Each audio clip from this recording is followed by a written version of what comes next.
Welcome to Mukta series 2। ড্রামার শুরুতেই আমরা জি নামে একটা মেয়েকে দেখতে পাই, যে কিনা ফ্লোরে পড়েছিল। হঠাৎ করে তার জ্ঞান ফিরে আসে। তার বাবা বলে, জি, তোমাকে হি পরিবারে বিয়ে করতেই হবে।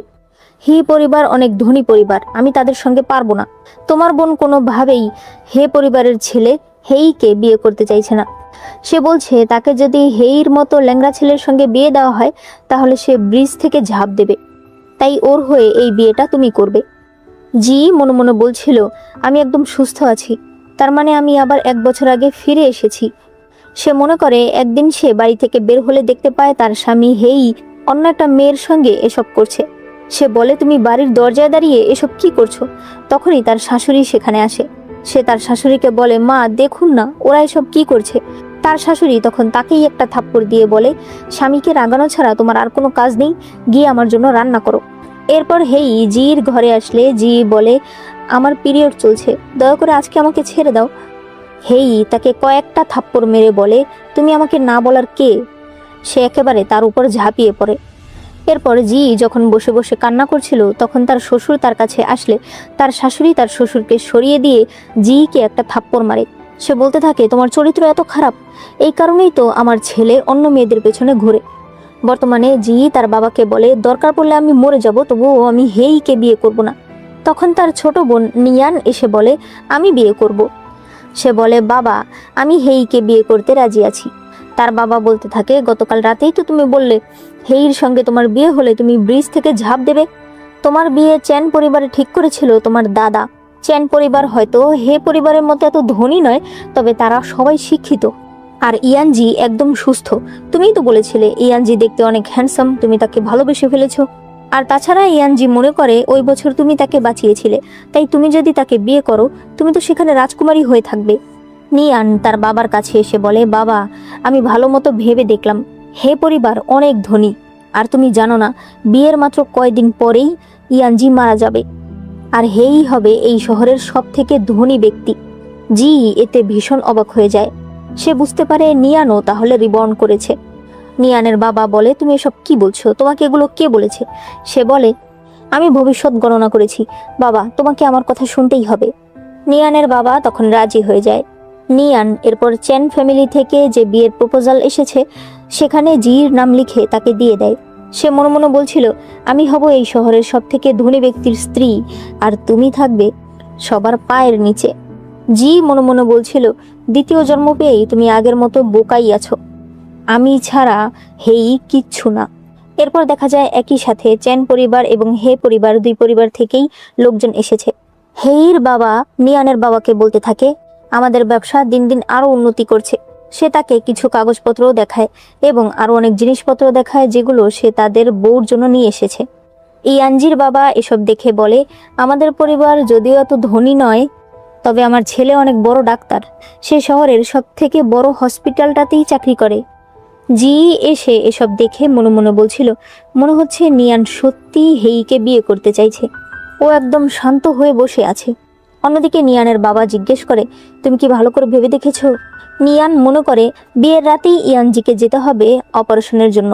নিয়ান বলতে থাকে, আজ আমাদের বিয়ের রাত, আজ তুমি না গেলে পারো না? ইয়ানজি তাকে জড়িয়ে ধরে বলে, আমাকে ক্ষমা করে দাও, তবে হসপিটাল থেকে ইমার্জেন্সি ফোন এসেছে। নিয়ান বলে, যারা হসপিটালে পড়ে আছে তারা কি তোমার বাবা মা যে তোমাকে তাদের বাঁচাতে যেতেই হবে? ইয়ানজি তার হাত ধরে বলে, আমি খুব তাড়াতাড়ি চলে আসব, এরকমটা আর হবে না। তবে নিয়ান বলে, তুমি যদি আজ যাও তাহলে আমি তোমাকে বলে রাখছি তোমার আর ফিরে আসার প্রয়োজন নেই। সে হাত দিয়ে তার রাস্তা আটকে দেয়, তবে ইয়ানজি তার হাত সরিয়ে সেখান থেকে চলে যায়। এরপরেই দেখা যায় ইয়ানজি একটা অ্যাক্সিডেন্টে মারা গেছে। তার বাবা মা তার জন্য কান্না করছিল। নার্স বলে, স্যার একটানা অপারেশন করে গেছে, সবাই বলেছিল তাকে আজকে রাতটা এখানেই রেস্ট করতে, তবে তার ওয়াইফ বারবার ফোন করে বলছিল সে যদি ফিরে না আসে তাহলে তার ওয়াইফ তাকে ডিভোর্স দিয়ে দেবে। নিয়ান সেখানে আসলে ইয়ানজির মা তার সঙ্গে খুব খারাপ ব্যবহার করে। সে তাকে এত জোরে ধাক্কা দেয় যে সেখানে থাকা একটা লোহার হাতলের উপর পড়ে নিয়ানের গাল কেটে যায়। বর্তমানে নিয়ান গালে হাত দিয়ে রেখেছিল। সে মনে মনে বলছিল, এই জন্মে আমি একই ভুল করব না। সে বলতে থাকে, আমি হে পরিবারে বিয়ে করতে রাজি আছি। হেই আর তার বাবা এতে খুশি ছিল। তবে ইয়ানজির বাবা বলে, আপনারা এগুলো কি বলছেন? এই বিয়েটা আমার বাবা আর আপনার বাবা মিলে ঠিক করেছে, আপনারা এভাবে বিয়ে ভেঙে দিতে পারেন না। হেই বলে, আপনি এখনো এসব পুরনো রীতিনিয়ম মানেন? ইয়ানজি তার বাবাকে চুপ করিয়ে দেয়। নিয়ানের বাবা বলে, কি করব বলুন, সব বাচ্চাদের ইচ্ছা। বাবা হিসেবে আমি তো আর জোর করতে পারি না। ইয়ানজির বাবা তার বাবাকে আর কথা বলতে না করে। তখন জি এসে বলে, ও যদি বিয়ে করতে না চায় আমি করব। ইয়ানজির বাবা বলে, আমরা এসেছিলাম কারণ আগেই বিয়ে ঠিক ছিল, তবে যেহেতু এখন আর সেই বিয়েটা হবে না, তাহলে আমরা আর এই পরিবারের সঙ্গে কোনো সম্পর্ক রাখতে চাই না। তারা চলে যেতে চায়, তবে জি তাদেরকে আটকায়। সে মনে মনে বলছিল, যে কোনো মূল্যে আমাকে ওদের বোঝাতে হবে যে ওই বছর আমি ইয়ানজিকে বাঁচিয়েছিলাম। সে তার হাত ধরে বলে, আপনি তো ডাক্তার, আমি সবসময় আপনার সাথে থাকবো আর আপনার সেবা করব, যাতে আপনি সুস্থ থেকে আপনার পেশা চালিয়ে যেতে পারেন। নিয়ান হেসে বলে, তুমি রাখবে ওর খেয়াল, তুমি তো নিজের খেয়ালই রাখতে পারো না। বৃষ্টির দিনে তুমি হাত দিয়ে একটা চপস্টিক ধরতে পারো না। ইয়ানজি জিজ্ঞেস করে, তুমি কিভাবে হাতে ব্যথা পেয়েছো? জি বলে, স্কুলে থাকতে আমি দেখেছিলাম সামনে একটা কার অ্যাক্সিডেন্ট হয়েছে, আমি সেখান থেকে একটা ছেলেকে বাঁচাই, তখনই আমার হাতে আঘাত লেগেছে। ইয়ানজি বলে, তার মানে তুমি আমাকে বাঁচিয়েছিলে? ওই সময় আমি 2 দিন অজ্ঞান ছিলাম। তোমার বাবা তোমার বোনকে নিয়ে এসে বলেছিল তোমার বোন নাকি আমাকে বাঁচিয়েছে। জি বলে, এই কারণেই তো বাবা ওই সময় তুমি আমাকে হসপিটালে যেতে দাওনি। তার বাবা বলে, মিথ্যে কথা, আমার কাছে সময় ছিল না, তাই আমি তোমাকে হসপিটালে নিয়ে যাইনি। জি বলে, আপনি কোনোদিন আমাকে ভালোই বাসেননি, আমার চিকিৎসা করানোর জন্য আপনার সময় ছিল না, অথচ নিয়ানকে পার্কে ঘুরতে নিয়ে যাওয়ার সময় আপনার সময় ছিল। ইয়ানজি, এখন তো সত্যিটা ক্লিয়ার হয়ে গেছে, ওই বছর আমি তোমাকে বাঁচিয়েছিলাম, তো তুমি কি এখন আমাকে বিয়ে করতে রাজি আছো? ইয়ানজি তখন সবাইকে বলে, আমি জিকে বিয়ে করতে রাজি আছি। জি, তুমি কি আমাকে বিয়ে করবে? জি সাথে সাথেই হ্যাঁ বলে দেয়। নিয়ান বলতে থাকে, তুমি ভেবেছো তুমি জিতে গেছো? খেলা এখনো বাকি আছে। জি বলে, তাই নাকি, দেখা যাক। এরপর বাড়িতে আসার সাথে সাথেই হেই নিয়ানকে নিজের ঘরে নিয়ে আসে। নিয়ান বলে, আমাকে তো আগে বাবা মাকে চা দিতে হবে, তাই না? আমি যদি সেটা না করি বাবা মা তো রেগে যাবে। হেই বলে, এটা নিয়ে তোমাকে ভাবতে হবে না, তুমি যদি আমার বাবা মাকে একটা হেলদি নাতি দিতে পারো, মা তোমাকে আরো বেশি আদর করবে। এগুলো বলেই সে তার উপর ঝাঁপিয়ে পড়ে। নিয়ানের নজর পড়ে তখন ঘড়ির দিকে। সে মনে মনে বলছিল, এতক্ষণে নিশ্চয়ই ইয়ানজির কাছে হসপিটাল থেকে ফোন এসে গেছে। অন্যদিকে জি তার শ্বশুর শাশুড়িকে চা দেয়, তারাও উপহার হিসেবে তাকে কিছু টাকা দেয়। তার শাশুড়ি বলে, আমি তোমার চা নিয়েছি, এখন থেকে তুমি আমার বাড়ির বউ, তোমরা দুজন নিশ্চয়ই অনেক ক্লান্ত, তোমরা গিয়ে বিশ্রাম করো। আচ্ছা, ফিফা ওয়ার্ল্ড কাপ তো শুরু হলো, কাকে সাপোর্ট করছো কমেন্টে জানিও। আর এই উপলক্ষে তোমাদেরকে জানিয়ে রাখি একটা প্ল্যাটফর্মের কথা, যেখানে এই সকল ম্যাচের আপডেট ও অ্যানালাইসিস করে সুযোগ থাকবে দারুণ সব গেজেট পাওয়ার। অ্যাপটির অফিসিয়াল পার্টনার কিন্তু পিএসজি, আর তাই 24/7 সাপোর্ট সহ তুমি যদি নতুন নিবন্ধন করতে চাও, তাহলে স্ক্রিনে দেখানো প্রচার কোড ব্যবহার করে পেতে পারো বোনাস। নগদ বা বিকাশে তুমি আয়কৃত ব্যালেন্স তুলতে পারবে সহজেই। বিস্তারিত জানতে পিন কমেন্ট ফলো করো। তখনই ইয়ানজির কাছে হসপিটাল থেকে ফোন আসে। তারা বলে, ডাক্তার, আমরা আপনাকে বিয়ের দিনে ডিস্টার্ব করতে চাইনি, তবে হসপিটালে একটা ইমার্জেন্সি হয়ে গেছে, একসাথে কয়েকজন হার্টের রোগীরা এসেছে। ইয়ানজি বলে দেয় সে এখনই আসছে। সে জিকে বলে, আমাকে ক্ষমা করে দাও, আমাকে হসপিটালে যেতে হবে। জি মনে মনে বলছিল, গতবার হসপিটালে যাওয়াতে ওর তেমন কোনো সমস্যা হয়নি, ওর সমস্যা হয়েছিল বেশি কাজ করাতে। সে তাকে যাওয়ার পারমিশন দিয়ে দেয়। এরপর জি ঘুমাচ্ছিল। মাঝরাতে ইয়ানজি ঘরে আসে। সে মনে মনে বলতে থাকে, ফুলশয্যার রাতে আমি ওকে ফেলে চলে গেছি, এখনো ঘুমিয়ে পড়েছে, আমার ওকে ডিস্টার্ব করা ঠিক হবে না। সে ঘর থেকে বেরিয়ে যেতে চায়, তখন জি বলে, তুমি যদি সারা রাত বাইরে থাকো তাহলে কিন্তু অমঙ্গল হবে। ইয়ানজি বলে, তুমি ঘুমাওনি? সে বলে, তুমি এখনো আসোনি, আমি কি করে ঘুমাই? সে তাকে বসিয়ে হাতে চিকেন স্যুপ দেয়। ইয়ানজি বলে, এটা কি তুমি রান্না করেছো? সে বলে, কেন, তোমার কি মনে হয় আমি রান্না করতে পারি না? ইয়ানজি বলে, আমি এটা বলতে চাইনি। সে তাড়াহুড়া করে সবগুলো স্যুপ খেয়ে ফেলে। ইয়ানজি আবারও তার কাছে ক্ষমা চাইলে জি বলে, ইয়ানজি, আমি একজন ডাক্তারকে বিয়ে করেছি, মানুষকে সুস্থ করা তোমার কাজ এবং দায়িত্ব, তোমার স্ত্রী হিসেবে আমি তোমাকে সাপোর্ট করি। সে এখনই তাকে গোসল করে আসতে বলে, কারণ এইমাত্র সে হসপিটাল থেকে এসেছে। এরপর জি মনে মনে ভাবছিল, আমি যদি ওকে বেশি কাজ করা থেকে আটকাই, তাহলেই হয়তো গতবারের মতো ওই দুর্ঘটনা ঘটবে না। তখন ইয়ানজি এসে বলে, তুমি কি ভাবছো? সে বলে, চলো আমরা হানিমুনে যাই। ইয়ানজি রাজি হয়ে যায়।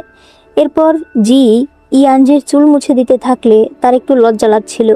ইয়ানজি তখন তাকে কিস করতে শুরু করে। এখানে সিন কাট হয়ে যায়। পরদিন সকালে নিয়ান তার শ্বশুর শাশুড়ির জন্য চা নিয়ে আসে। তার শাশুড়ি তার ঘাড়ে দাগ দেখতে পায়।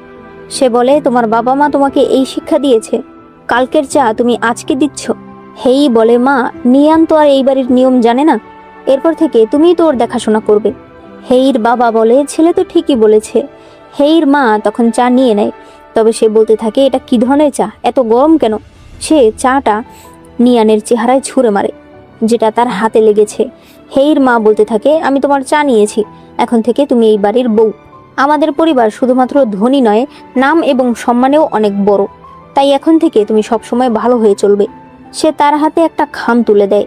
সে বলতে থাকে, এখনই ওয়্যার হাউসের পেছনে যাও, সেখানে স্প্রিং ওয়াটার রয়েছে, এক বালতি স্প্রিং ওয়াটার নিয়ে আসো।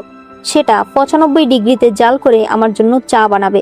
নিয়ান হেইর দিকে তাকালে সে বলে, তুমি আমার দিকে কেন তাকিয়ে আছো? মা যেটা বলবে সেটা তোমাকে শুনতেই হবে। নিয়ান বলে, আমাদের বাড়িতে কোনো কাজের লোক নেই, এগুলো কাজ আমার কেন করতে হবে? তার শাশুড়ি বলে, আমি সকল কাজের লোক বের করে দিয়েছি, এখন আমাদের বাড়িতে বউ রয়েছে, এখন বউ আমাদের সকল কাজ করবে। সে বলতে থাকে, মা, কাজের লোকের কাজ আমি কেন করব?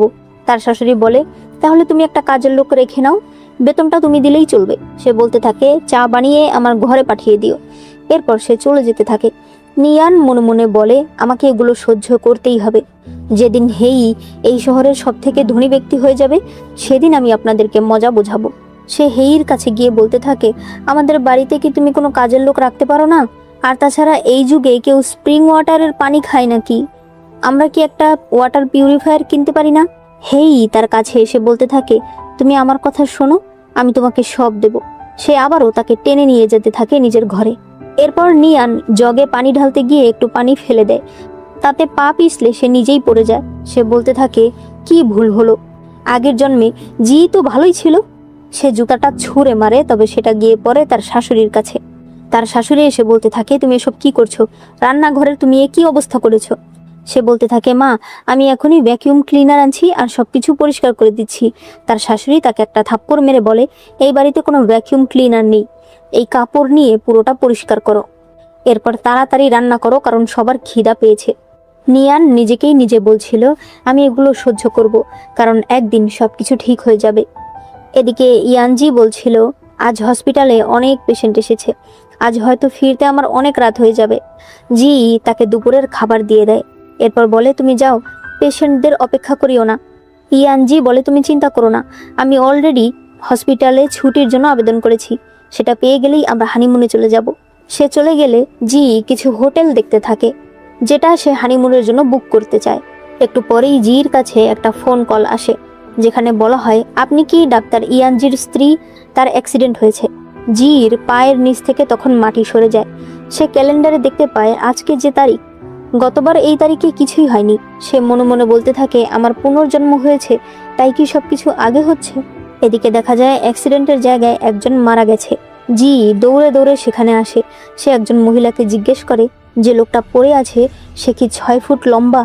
মহিলা বলে, সে একটা সাদা শার্ট গায়ে দিয়ে আছে, তার চেহারা নষ্ট হয়ে গেছে, তাই চেহারা বোঝা যাচ্ছে না। জি বলতে থাকে, অসম্ভব, এগুলো কি করে হলো? তখনই নিয়ান এসে তাকে আপু বলে ডাক দেয়। সে তার উপরে পেপার মানি ছিটিয়ে দেয়।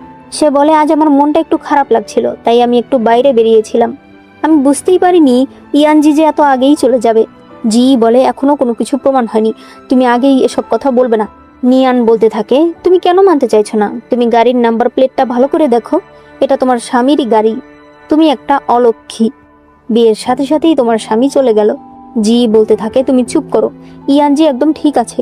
সে বলে, তুমি কান্না করতে করতে যদি সকাল বানিয়ে ফেলো, তাতেও কোনো লাভ হবে না, সত্যিটা তোমার সামনেই আছে।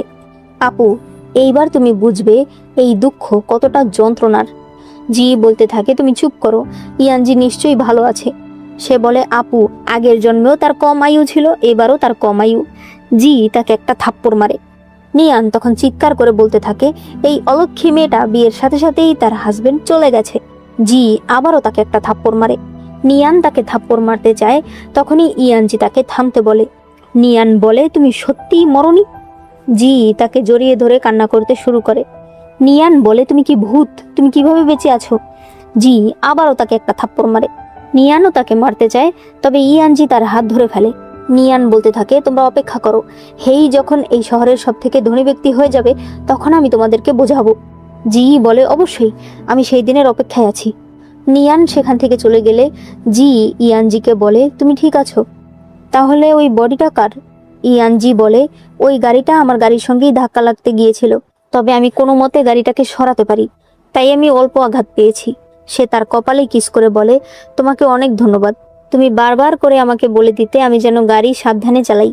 সে তাকে জড়িয়ে ধরে। অন্যদিকে নিয়ান বাড়িতে আসলে দেখতে পায় তার শ্বশুর শাশুড়ি তার জন্যই অপেক্ষা করছে। তার শাশুড়ি তাকে সামনে এসে নীল ডাউন হয়ে বসতে বলে। নিয়ান বলে, কিন্তু আমি তো কিছুই করিনি, আমি উপরে যাচ্ছি আমার হাজবেন্ডের কাছে। তখন তার শ্বশুর তাকে টেনে এনে সেখানে বসায়। তার শাশুড়ি বলতে থাকে, তুমি রাস্তায় দাঁড়িয়ে এরকম আজে বাজে মিথ্যা কথা ছড়াচ্ছিলে, তুমি আমাদের পরিবারের নাম একেবারে ডুবিয়ে দিয়েছো। সেগুলো বলতে বলতে তাকে মারছিল। তখনই হেই আসলে নিয়ান তাকে বলতে থাকে, তুমি বলো না মাকে, মা যেন আমাকে আর না মারে, আমি এরকমটা আর করব না। হেই বলে, মা আমি তোমাকে কয়দিন বলেছি, তোমার যদি কাউকে মারতে ইচ্ছে করে অন্তত এমন জায়গায় মেরো না যেন লোকে দেখে, এখন ওকে দেখলে মানুষ আমাদেরকে কি বলবে। তার শাশুড়ি বলতে থাকে, মারতে মারতে আমি ক্লান্ত হয়ে গেছি, আমার জন্য এখন কিছু রান্না করে নিয়ে আসো। নিয়ান বলতে থাকে, হেই তুমি তোমার মাকে বলো না আমি আজ রান্না করব না, আমার সারা শরীরে ব্যথা। হেই বলে, তুমি যেটা বলবে সেটা আমাকে শুনতে হবে, আমি মাকে না থামালে এখনো মার খেতেই থাকতে। এই বলে সে চলে যায়। এরপর নিয়ান রান্না করছিল। সে বলতে থাকে, জি এই সব কিছুর জন্য দায়ী তুমি, আমি তোমাকে ছাড়বো না। এরপর জি তার শাশুড়িকে স্যুপ দিলে তার শাশুড়ি বলে, এগুলো কি রান্না করেছো, এত লবণ কেন দিয়েছো? সে তার হাতে সেটা ঢেলে দেয়। নিয়ান হেইকে বলতে থাকে, দেখো না মা স্যুপ আমার হাতে ঢেলে দিয়েছে। হেই বলে, তাহলে সেই হাত দিয়ে তুমি আমাকে কেন ধরছো? নিয়ানের শাশুড়ি বলে, তোমার বোনকে দেখো কিভাবে পুরো পরিবারটাকে সামলে রেখেছে, আর তুমি একটা স্যুপ পর্যন্ত রান্না করতে পারো না। হেই বলে, সারাদিন এত ঝগড়াঝাটি ভালো লাগে না, এখন আমি বের হচ্ছি, আজ রাতে বাড়ি ফিরবো না। এরপর নিয়ান যখন ঘরে আসে তখন সে ফোনে একটা এসএমএস দেখে তাড়াতাড়ি বেরিয়ে পড়ে। বাইরে আসতেই সে দেখতে পায় হেই অন্য একটা মেয়ের সঙ্গে ঘুরছে। সে মনে মনে বলছিল, অসম্ভব, এটা তো আমি কোনোভাবেই মেনে নেব না। সে হেইর কাছে গিয়ে বলে, এত রাত হয়ে গেছে, তুমি এখনো বাড়িতে কেন গেলে না? সেই মেয়েটা বলে, উনি কে? নিয়ান তার চুলের মুঠি ধরে বলে, আমি তার স্ত্রী। হেই বলতে থাকে, নিয়ান তুমি কি পাগল হয়ে গেছো? সে বলে, আমি সারাদিন তোমার মায়ের কাছে চাকরানি হয়ে খাটছি, আর তুমি এখানে অন্য মেয়েদের নিয়ে ঘুরছো। সে তাকে ধরে মারতে শুরু করে। তখন দেখা যায় সেখানে জি এসেছে। সে এক রিপোর্টারকে ফোন করে বলে, আগামীকাল যেন সকল রিপোর্টার হেডলাইনে থাকে, হে পরিবারের উত্তরাধিকারী হেই তার স্ত্রীর সঙ্গে রাস্তায় দাঁড়িয়ে মারামারি করছে। সে বলতে থাকে, নিয়ান এটা তো শুধুমাত্র শুরু। তখনই নিয়ান তাকে দেখতে পায়। সে বলে, তুমি এখানে কেন এসেছো? আমার উপর হাসতে এসেছো? জি বলে, একদমই না, আমি তো এই রাস্তা দিয়ে যাচ্ছিলাম, আমি বুঝতে পারিনি আমি যে রাস্তায় একটা যাত্রা দেখতে পাবো। নিয়ান বলতে থাকে, তোমার নিশ্চয়ই অনেক গর্ব হচ্ছে তাই না? তখনই তারা দেখতে পায় আশেপাশের অনেক মানুষ তাদেরকে ভিডিও করছে। হেই তাদেরকে থামতে বলে। জি নিয়ানকে বলে, এটা সবেমাত্র শুরু, সামনে তোমার জন্য কি কি অপেক্ষা করছে তোমার কোনো ধারণাই নেই। এরপর তারা বাড়িতে আসলে দেখতে পায় তার শাশুড়ি তার জন্য রান্না করেছে। সে বলতে থাকে, আজ আমি তোমার জন্য রান্না করলাম, আমি তোমার জন্য একটা ওষুধও বানিয়েছি যেটা খেলে তোমার হাতের ব্যথা কিছুটা কমবে। জি খাবার খেয়ে বলে, এটা খেতে খুবই ভালো হয়েছে। তার শ্বশুরও তাকে একটা খাবার দেয়। সে বলে, তোমরা দুজন ভালো থাকলেই আমরা খুশি। এরপর ইয়ানজির মা তাকে একটা ব্রেসলেট দেয়, যেটা মূলত এই বাড়ির ঐতিহ্য। ইয়ানজি নিজের হাতে সেটা তাকে পরিয়ে দেয়। ঘরে আসলে ইয়ানজি বলে, তুমি ব্রেসলেট দেখে দেখে কি ভাবছো? জি বলে, আজ আমি অনেক খুশি। সে ইয়ানজিকে জড়িয়ে ধরে বলে, কিছুদিন পরেই আমাদের বাড়িতে একটা অনুষ্ঠান রয়েছে, আমি সেখানে যেতে চাই না। ইয়ানজি বলে, তোমার কিসের ভয়, আমি তো আছি তোমার সাথে। এরপর দেখা যায় এরা দুই মেয়ে তাদের স্বামী সহ বাবার বাড়িতে এসেছে। নিয়ান জির হাতের ব্রেসলেট দেখে বলে, এটা তুমি কোথা থেকে কিনেছো? জি বলে, এটা আমাকে আমার শাশুড়ি দিয়েছে। ইয়ান জিকে খাবার দেয়। এগুলো দেখে নিয়ানের অনেক হিংসা হচ্ছিল। সে তার বাবাকে রান্নাঘরে নিয়ে যায়। সে বলে, বাবা তুমি দেখেছো হেই কেমন? নিয়ান বলতে থাকে, বাবা তুমি দেখবে হেই একদিন এই শহরের সব থেকে বড় ধনী ব্যক্তি হবে, তাই এখন তোমাকে আমাকে সাহায্য করতেই হবে। খাবার খাওয়ার সময় হেই বারবার জির দিকে তাকাচ্ছিল। এটা দেখে ইয়ানজি বলে, আপনার কি চোখে সমস্যা? সমস্যা থাকলে আমার হসপিটালে আসতে পারেন, আমি একজন সার্জন। হেই বলে, আমার চোখে কিছুই হয়নি, তবে আমার শালিকে আজ দেখতে অনেক সুন্দর লাগছে। জি বলে, ধন্যবাদ, তবে আমি দেখতে এমনিতেই সুন্দর। আমি শুনেছি গতকালকের অকশনে নাকি আপনি 3 মিলিয়ন টাকা হেরে গেছেন। এই কথা নিয়ান এসে শুনে ফেলে। সে বলে, কিসের অকশন, কিসের 3 মিলিয়ন টাকা? জি বলে, তুমি জানো না? হেই তখন নিজের অ্যাজমার ওষুধ খেতে শুরু করে। ইয়ানজি বলে আপনি একটু সাবধানে থাকবেন, আপনার এত সমস্যা নিয়ে নিজে এত রাখবেন না। তারা চলে যেতে থাকলে হেই আবারও জির সঙ্গে কথা বলতে আসে। সে বলে চলো না একদিন একবেলা খাবার খাই। জি বলে অবশ্যই, চলুন আপনার স্কাইলেক বাড়িটাতে যাই। হেই অবাক হয়ে বলে তুমি ওই ব্যাপারে কি করে জানলে? আমি তো অনেক ভালোভাবে লুকিয়ে রেখেছিলাম। দয়া করে তোমার বোনকে জানিও না, তাহলে আমার মা জানতে পারবে, তাহলে কিন্তু আমি একেবারে শেষ। জি বলে অবশ্যই, তবে আপনাকেও কিছু করতে হবে, আমার বোন ইদানিং আমার সঙ্গে অনেক ঝামেলা করছে। তখনই নিয়ান এসে বলে তুমি ওর সঙ্গে কি কথা বলছিলে? হেই তাকে নিজের লাঠিটা দিয়ে মারতে শুরু করে। জি গাড়ির আয়না দিয়ে এসব দেখছিল। এরপর হেই একাই গাড়িতে উঠে চলে যায়। নিয়ান মাটিতে পড়ে যায়। সে বলতে থাকে গত জন্মে তো এরকম ছিল না, এবার কোনটা ভুল হলো? যাই হয়ে যাক না কেন, আমাকে ওর স্ত্রী হয়ে থাকতেই হবে। হেই ধনী হওয়া পর্যন্ত আমাকে এগুলো সহ্য করতেই হবে। তখনই নিয়ানের কাছে একটা ছেলে এসে দাঁড়ায়। নিয়ানের মনে পড়ে আগের জন্মেও এই ছেলেটা তার কাছে এসেছিল। ছেলেটা বলেছিল সুন্দরী চলো আমরা একসঙ্গে সময় কাটাই। নিয়ান বলে সুন্দরী, তোমার মনে হয় না আমি দেখতে খারাপ? ওই ছেলেটা নিয়ানকে নিয়ে নিয়ানদের বাড়িতেই যায়। তখনই ইয়ানজির মা সেই ঘরে চলে আসে। সে বলতে থাকে আমার ছেলে গিয়েছে 1 মাসও হয়নি, এর মধ্যেই তুমি এসব শুরু করে দিয়েছ। বর্তমানে নিয়ান বলছিল ওই ঘটনার পর চ্যান পরিবার আমাকে বাড়ি থেকে বের করে দেয়, বাবাও আমাকে বাড়িতে তোলে না। এরপর থেকেই আমার জীবনটা একেবারে দুর্বিষহ হয়ে যায়। সে ওই ছেলেটাকে বলে তুমি চ্যান পরিবারের বউয়ের সঙ্গে গিয়ে ঝামেলা করো, তোমাকে তার জীবনটা একেবারে শেষ করে দিতে হবে। ছেলেটা বলে কিন্তু আমি তোমার কথা কেন শুনবো? নিয়ান তখন তাকে 5,000 টাকা দেয়। সে বলে তুমি যদি কাজটা ঠিক করে করতে পারো আমি তোমাকে 10,000 দেব। এতে ওই ছেলেটা রাজি হয়ে যায়। এরপর নিয়ানের বাবা বলতে থাকে নিয়ান তুমি হঠাৎ ফিরে আসলে যে? নিয়ান তার বাবাকে একটা ওষুধ দিয়ে বলে তোমাকে এটা জির খাবারে মিশিয়ে দিতে হবে। তার বাবা বলতে থাকে তুমি এটা কি বলছো, এটা কি? নিয়ান বলে তুমি চিন্তা করো না, এটাতে জি মরবে না। বাবা তুমি ভুলে যেও না, হেই একদিন এই শহরের সব থেকে ধনী ব্যক্তি হবে, তাই আমার কথা তোমাকে শুনতেই হবে। এটা যে কোনো ভাবে তোমাকে ওকে খাইয়ে দিতে হবে। এরপর জির বাবা একটা স্যুপ নিয়ে জির বাড়িতে আসে। জি তাকে এনে ঘরে বসায়। তার বাবা বলে বাড়িতে কি তুমি আজ একা? জি বলে হ্যাঁ, ইয়ানজি হসপিটালে গেছে আর বাবা মা বাইরে ঘুরতে গেছে। তার বাবা বলে তাহলে তো ভালো হয়েছে। জি বলে বাবা আপনার কি কোনো কিছু দরকার আছে? আমি কি বাবা মাকে ফোন করব? জির বাবা বলে না না। সে স্যুপটা বের করে। সে বলতে থাকে জি আমি আগে তোমার সঙ্গে অনেক অন্যায় করেছি। জি বলে বাবা ওগুলো সব অতীত, আপনি ওগুলো ভুলে যান। বাবা আপনি কি শুনেছেন ইয়ানজির হসপিটালে কয়েকদিন আগে একটা পেশেন্ট পাওয়া গেছে যার বডিতে কিছু ড্রাগ পাওয়া গেছে, আর এখন তো টেকনোলজি অনেক উন্নত, কে ওই ড্রাগ দিয়েছে তাকেও ধরে ফেলা হয়েছে। এই কথা শুনে তার বাবা বলে আমার মনে পড়েছে, আমি বাড়িতে রান্না চড়িয়ে এসেছি। সে তাড়াতাড়ি যেতে থাকলে জি বলে বাবা সাবধানে যান, সামনে কিন্তু সিসিটিভি ক্যামেরা রয়েছে।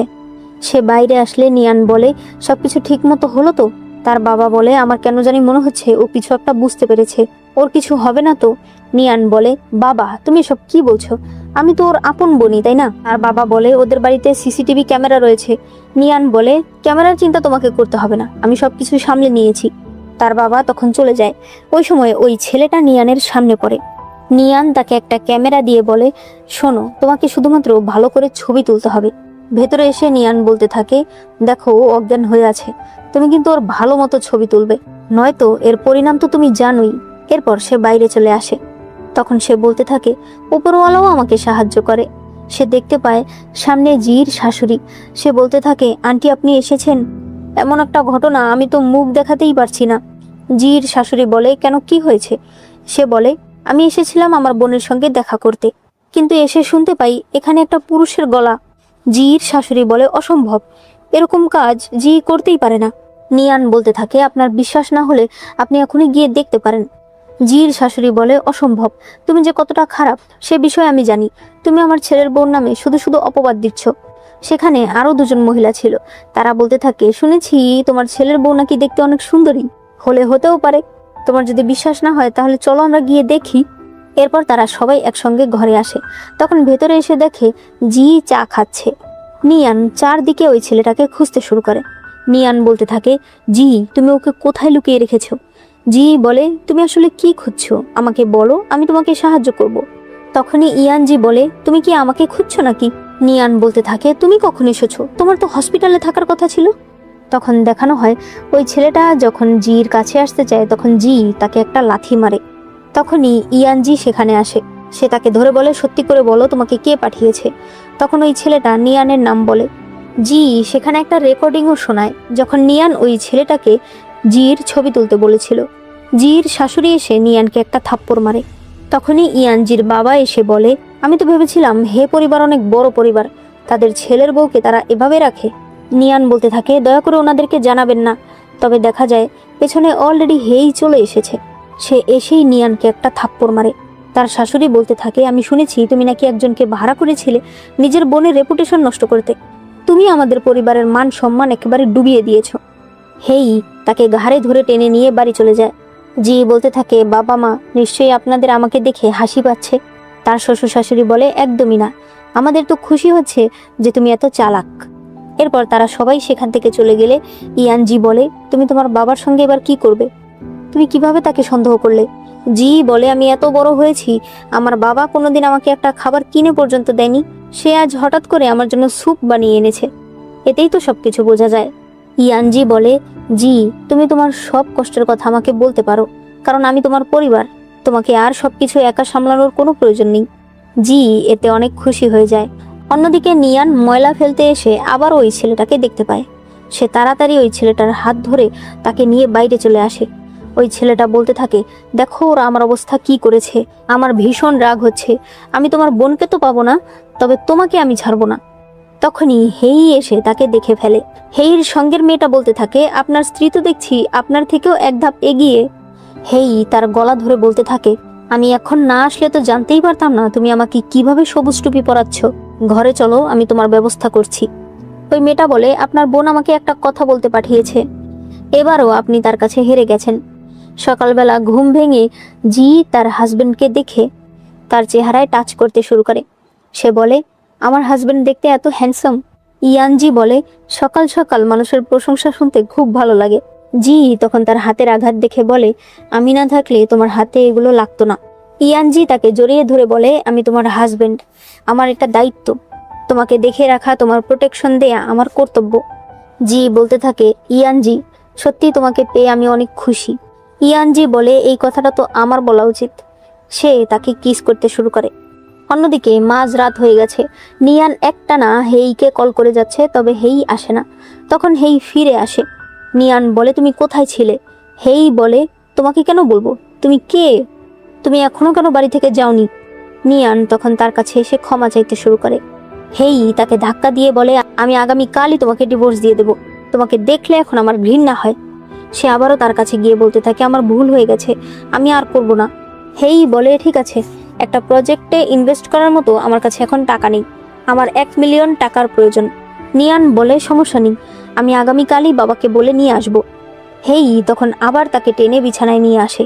সে মনে মনে বলতে থাকে, টাকাটা পেয়ে গেলেই আমি তোমাকে ছেড়ে দেব। অন্যদিকে নিয়ান মনে মনে বলছিল, আমি এখন এগুলো সহ্য করছি, যেদিন তুমি ধনী হয়ে যাবে সেদিন তুমি হবে আমার সোনার ডিম পাড়া হাঁস। এরপরে দেখা যায় নিয়ানের বাবা বলছে, 1 মিলিয়ন টাকা, আমি এখন এত টাকা কোথায় পাবো? নিয়ান বলে, আমাদের যা যা আছে সবকিছু আপনি বন্ধক দিয়ে দিন, এমনিতেও আপনি মরে গেলে সেগুলো তো আমিই পাবো, তাই না? তার বাবা বলে, তুমি এসব কি বলছো, এটা আমার বাপ দাদার বাড়ি। নিয়ান বলতে থাকে, বাবা হেই হবে এই শহরের সব থেকে ধনী ব্যক্তি, আর ও যেই প্রজেক্টটাতে ইনভেস্ট করছে সেটাতে একদিন বিলিয়ন বিলিয়ন টাকা ইনকাম হবে। সে একটা কন্ট্রাক্ট দেখিয়ে বলে, এখানে সবকিছু লেখা আছে, এরকম বাড়ি তুমি কয়েকটা কিনতে পারবে। তার বাবা বলে, কিন্তু এখন সত্যি আমার কাছে অনেক টাকা নেই। নিয়ান বলে, তাহলে তোমার বড় মেয়ের কাছে যাও, তাকে তো তার শ্বশুরবাড়ির মানুষ অনেক আদর করে। এদিকে জির শাশুড়ি বলে, ইয়ানজি তোমার জন্য এই ফুলটা এনেছে, আমার ছেলে দিন দিন অনেক রোমান্টিক হচ্ছে। ইয়ানজি বলেছে, আজ রাতে সে তোমাকে ডিনার পার্টিতে নিয়ে যাবে তোমার জন্মদিন পালন করার জন্য। তখনই সে শুনতে পায় বাইরে কেউ এসেছে। দেখা যায় জির বাবা এসেছে। জি বলতে থাকে, আপনি কেন এসেছেন, আপনার কি লাগবে?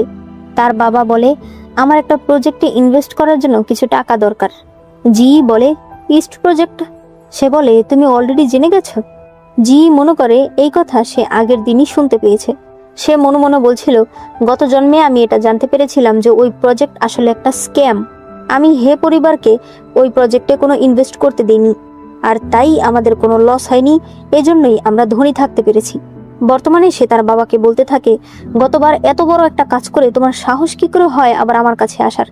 এখানে এসে তুমি এখন আমার শ্বশুর বাড়ির টাকা নিয়ে তোমার প্রজেক্টে ইনভেস্ট করতে চাইছো? তুমি নিজে ভেবে বলো তো, তুমি কি বাবা হওয়ার যোগ্য? জির বাবা একটা কথাও বলতে পারে না, সে সেখান থেকে চলে যেতে থাকে। তখন জি বলে, মেয়ে হিসেবে একটা কথা আমি আপনাকে বলতে চাই, বাড়িটা বিক্রি করে দিলে আপনার কাছে কিন্তু থাকার মতো আর কোনো জায়গা থাকবে না। এদিকে দেখা যায় নিয়ান 3 মিলিয়ন টাকা নিয়ে চলে এসেছে। হেই এতে ভীষণ খুশি হয়ে যায়। সে বলে, তুমি তো আমার স্ত্রী হওয়ার যোগ্য, আমার তোমার সঙ্গে খারাপ ব্যবহার করা একদমই ঠিক হয়নি। এদিকে ইয়ানজি এসে বলে, তুমি এখনো ঘুমাওনি? জি বলে, ইয়ানজি তুমি কি কোনো বিষয় নিয়ে চিন্তিত? ইয়ানজি বলে, হ্যাঁ, ডাক্তারদের প্রমোশন করানো হচ্ছে, আমি ঠিক বুঝতে পারছি না আমার প্রপোজাল সেখানে দেয়া ঠিক হবে কিনা। জি বলে, কেন দেবে না? দেখো, আমি তোমার জন্য সবকিছু অ্যারেঞ্জ করে রেখেছি, তুমি যেটার যোগ্য সেটার জন্য তুমি অবশ্যই চেষ্টা করবে।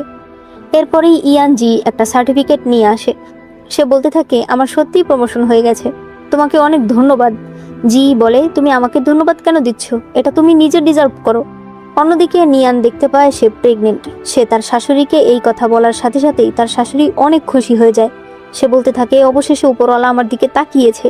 সে তাকে সেখানে বসায় আর বলে, আজ থেকে তুমি কোনো কাজ করবে না, তুমি শুধুমাত্র বিশ্রাম করবে, আমি তোমার জন্য একটা কাজের লোকের ব্যবস্থা করছি। সে চলে গেলে নিয়ান বলতে থাকে, বাবা, তোমাকে কিন্তু ছেলে জন্ম হতে হবে, আমার ভবিষ্যৎ এখন তোমার উপর নির্ভর করছে।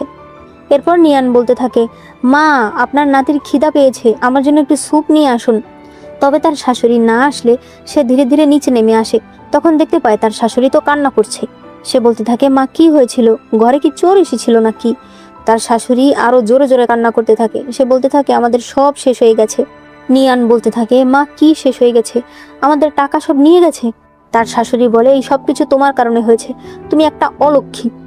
ইস্ট প্রজেক্ট একটা স্ক্যাম, আমরা আমাদের সব টাকা হারিয়ে ফেলেছি, আমাদের পরিবার এখন একেবারে শেষ। এটা শুনে নিয়ানের পেটে ব্যথা শুরু হয়ে যায়। তখনই হেই ফিরে আসে। সে উল্টো ধরে তাকে মারতে শুরু করে। নিয়ান বলতে থাকে, তুমি আমার টাকা ফিরিয়ে দাও, আমি বাবার কাছ থেকে এনে যে টাকা দিয়েছিলাম সেটা ফিরিয়ে দাও। হেই তাকে আরও মারতে থাকে। তখন তারা রক্ত দেখতে পেয়ে নিয়ানের শাশুড়ি একদম অজ্ঞানী হয়ে যায়। হেইও যেহেতু অনেক অসুস্থ ছিল, সেও অজ্ঞান হয়ে যায়। শুধুমাত্র নিয়ান একা ব্যথায় চিৎকার করতে থাকে। এরপর জি নিয়ানের কাছে আসে। নিয়ান বলে, এই সব কিছু তোমার কাজ, তাই না? তুমি আমাকে শেষ করে দিয়েছো। জি বলে, তুমি এখনো বুঝতে পারছো না, তুমি নিজে শেষ হয়েছো তোমার লোভের কারণে। আমি আগে থেকেই জানতাম ইস্ট প্রজেক্ট একটা স্ক্যাম, কিন্তু আমি তোমাকে সেটা বলিনি, কারণ বললে তুমি বিশ্বাস করতে না। নিয়ান বলে, অসম্ভব, গতবার তো ইস্ট প্রজেক্টেই এত টাকা হলো। সে বলে, তুমি ভুল জানো, গতবার আমি হে পরিবারকে ইস্ট প্রজেক্টে কোনো ইনভেস্টই করতে দেইনি। গতবার লাভ হয়েছিল কারণ আমি ছোট একটা ব্যবসা শুরু করেছিলাম, আর সেই ব্যবসা দিয়েই আমরা অনেক ধনী হয়ে গিয়েছিলাম। অথচ তুমি ভেবেছিলে এই সব কিছু হয়তো হেই করেছে। তুমি কি করে ভাবতে পারলে ওর মতো একটা অপদার্থ নিজের যোগ্যতা এত বড় হয়েছে? আমি তোমাকে বলে রাখি, এখন তোমাদের সবকিছু শেষ। তোমার শ্বশুর শাশুড়ি তোমার জন্য অপেক্ষা করছে, তুমি সুস্থ হয়ে গিয়ে তাদের সেবা করবে। এই বলে সে বেরিয়ে যায়। তখন সেখানে নিয়ানের বাবা আসে। সে বলে, আমার টাকা কোথায়? তাড়াতাড়ি আমার টাকা দাও। নিয়ান বলে, টাকা? আপনার মনে হয় এখন আমার কাছে টাকা আছে? আমি আপনাকে একটা সত্যি কথা বলে রাখি, আমার কাছে এখন কোনো টাকা নেই। আপনি রাস্তায় দাঁড়িয়ে গেলেও আমি আপনাকে সাহায্য করতে পারবো না। সে বলে, আমি আপনাকে আরও একটা কথা বলতে চাই। আসলে সত্যি কথা হলো, আমি আপনার নিজের মেয়েই না। ওই বছর আপনি ছেলে হওয়ার জন্য মাকে অনেক ড্রাগ দিয়েছিলেন। মা সহ্য করতে না পেরে তার পুরনো প্রেমিকের কাছে চলে গিয়েছিল। তবে এরপর আবার আপনার টাকার কারণে আপনার কাছে ফিরে এসেছে। সে হেসে বলতে থাকে, কত হাস্যকর তাই না? যেই মেয়েকে আপনি এত আদর করেছেন, যার জন্য আপনি সব কিছু দিয়ে দিয়েছেন, সে আপনার নিজের মেয়েই না। তার বাবা তখন মাটিতে বসে পড়ে। নার্সরা তাকে সেখান থেকে নিয়ে যায়। এরপর নিয়ান নিজের হাতে চাকু তুলে নেয় আর নিজেকে শেষ করে ফেলে। এদিকে ইয়ানজি নতুন একটা প্রপোজাল দিচ্ছিল, যেটা সবারই ভীষণ পছন্দ হয়। বাইরে আসলে ইয়ানজির বন্ধুরা বলতে থাকে, ভাই, বিয়ের পর থেকে তুমি একদম বদলে গেছো। এখন তুমি নতুন নতুন প্রপোজাল নিয়ে আসো, সবার সঙ্গে মন খুলে কথা বলো। কথায় বলে না, প্রত্যেক সফল পুরুষের পেছনে একজন নারীর হাত থাকে। মনে হচ্ছে তোমার বেলায় সেটা তোমার স্ত্রী। এরপর ছুটির দিনে ইয়ানজি জি এর জন্য রান্না করে। জি বলে, আমার তোমাকে কিছু বলার আছে। সে একটা রিপোর্ট তার হাতে দেয়। ইয়ানজি এটা দেখে ভীষণ খুশি হয়ে যায়। সে বলে, আমি বাবা হতে চলেছি। সে জিকে কোলে তুলে ঘুরতে থাকে। এরপর সে বলে, তোমাকে অনেক ধন্যবাদ জি। আমাকে একটা সুন্দর জীবন দেওয়ার জন্য, একটা পারফেক্ট জীবন। আর এখানেই এই ড্রামাটি শেষ হয়ে যায়। ড্রামাটি আমার কাছে খুবই ভালো লেগেছে। এই ড্রামাতে দেখানো হয়েছে লোভ কখনো সুফল বয়ে আনে না, লোভ মানুষকে সবসময় ধ্বংসের পথেই নিয়ে যায়। তোমাদের কাছে ড্রামাটি কেমন লেগেছে সেটা অবশ্যই আমাকে কমেন্টে জানিয়ে দিও। ভালো লাগলে অবশ্যই লাইক করো, আর চ্যানেলে প্রথমবার এসে থাকলে চ্যানেলটাকে সাবস্ক্রাইব করে দিও।